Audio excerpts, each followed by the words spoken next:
Well, I'm sitting here with Kelly and Stephanie, who are just baptized tonight, and it is great. The Holy Spirit is still with us, and they were confirmed and received First Communion.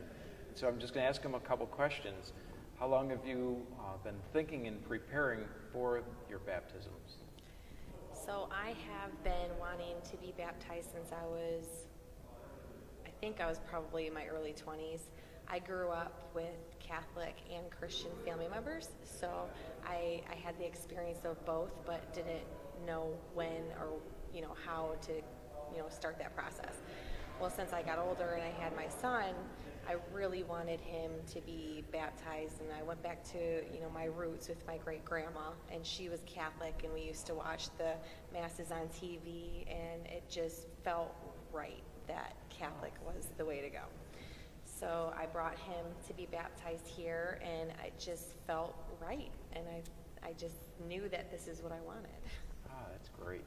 That's a great answer. How about you?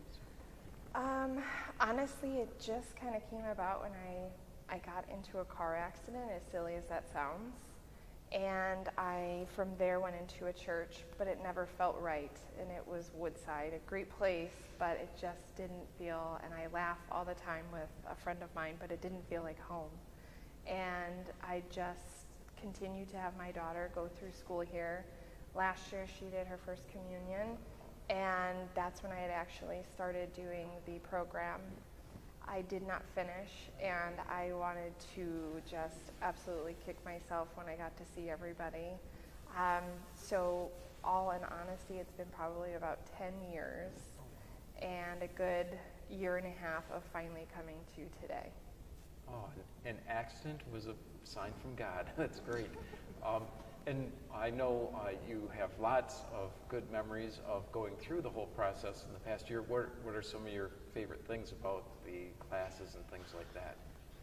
So my favorite was just that I thought I knew a lot growing up with, Christianity, and I thought I knew more than what I really did. So going into the classes and learning all the information that I didn't know, and why you do the sacraments, and what the baptism really signifies, it meant a lot to me. So learning that information and gaining my perspective on it allows me, it's easier for me to spread the word.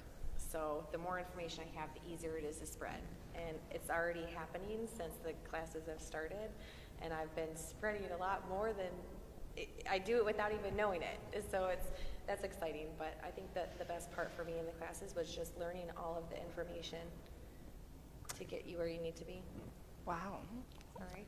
Well, I was going to say mine was just developing relationships with everybody, getting to meet people that I never have before, and knowing that we share a common bond like you. Mm-hmm. It's been really great. Mr. Swanson's been honestly one of the best things, just as far as understanding, coming from my background of having no knowledge whatsoever. So I think those two things have really stood out. Yeah, and it's I've seen you become even really good friends with each other. It's just beautiful, and tonight being able to be baptized together, and receiving First Communion and being confirmed. What was your favorite thing about tonight? I don't know if I have. I think all of it. It all meant so much, and going through the steps that Jesus took was it meant a lot to me. And so, First Communion, I don't know, I don't have a favorite. I loved all of it, so I can't really pick a favorite. I have to say mine is my feeling right now. I feel light, I feel great, and I will never forget this. You're filled with the Holy Spirit. It's a great feeling. I almost envy you because I think you have it more than I do with your smiles tonight, and I hope you continue to grow in your faith and also spread that good news of Christ through the world. And thank you for speaking with me tonight too. Thank you. Thank you.